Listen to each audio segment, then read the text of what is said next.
আমাদের দেশের বর্তমানের যে অর্থনৈতিক ভঙ্গুর দশা, আসলে এটা কাটিয়ে উঠতে যে কতটা পরিমাণে যারা অর্থ সচিব আছে তাদের যে কি পরিমাণে হ্যাসেল পোহাইতে হবে এটা একেবারে বলার বাহিরে। কারণ এমন কোন সেক্টর নাই যেই সেক্টরে দুর্নীতি হয় না। আসলে মূলত কি বলবো, একটা সরকার যদি দীর্ঘদিন ক্ষমতায় থাকে তখন তারা একটু বেপরোয়া হয়ে উঠবে, এটাই স্বাভাবিক তারা ক্ষমতা টিকিয়ে রাখার জন্য। কারণ সরকারের বিভিন্ন ভুল হইতে হইতে অনেক বড় বড় বড় বড়, ছোট থেকে অনেক ভুল হইতে হইতে অনেক বড় বড় ভুল হয়ে যায়, এবং কি অনেক ভুল করে, এবং কি সরকার অত্যাচারী যদি হয়ে যায় তাহলে তো কোনো কথাই নাই। এর পাশাপাশি যদি দুর্নীতিগ্রস্ত হয় তাহলে তো সব দিক দিয়েই সমস্যা। তো যাই হোক, বর্তমানে শিক্ষার্থীরা যেই আন্দোলন করেছে এই আন্দোলনের অবশ্যই আমি পক্ষে। কারণ দেশ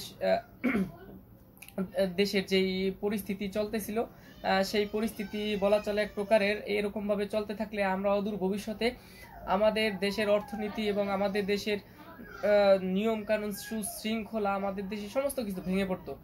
আর সবচেয়ে বড় কথা হচ্ছে সরকারের কয়েকটা জিনিস আমার কাছে ব্যক্তিগতভাবে খুব খারাপ লাগছে। একটা হচ্ছে দুর্নীতির সমস্যাটা প্রকট আকার ধারণ করছে, এবং অর্থ পাচারের বিষয়টা না বললেই নয়। কারণ 15 বছরে অন্তত 11 লক্ষ কোটি টাকা পাচার হয়েছে বিদেশে।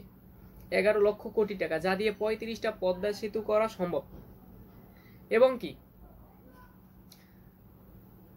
আমি যেহেতু ইসলাম প্রিয় মানুষ, ইসলাম পছন্দ করি, আমার কাছে সবচেয়ে বেশি খারাপ লাগছে যে বাংলাদেশে যে আলেম ওলামাদের উপরে একটা অত্যাচার, আলেম ওলামাদের যে বাক স্বাধীনতা ছিল না, বাকরুদ্ধ ছিল তারা, এই বিষয়টা আমার কাছে সবচেয়ে বেশি খারাপ লাগছে। এর পাশাপাশি আর একটা বিষয় আমার কাছে খারাপ লাগছে, সেটা হচ্ছে বাংলাদেশে নাস্তিক্যবাদ বেড়ে গেছিল। আমরা ইসলাম দেশে, ইসলামের 90%, ইসলামের 90% মুসলিম প্রধান দেশে ইসলামের কথা বলতে পারতাম না,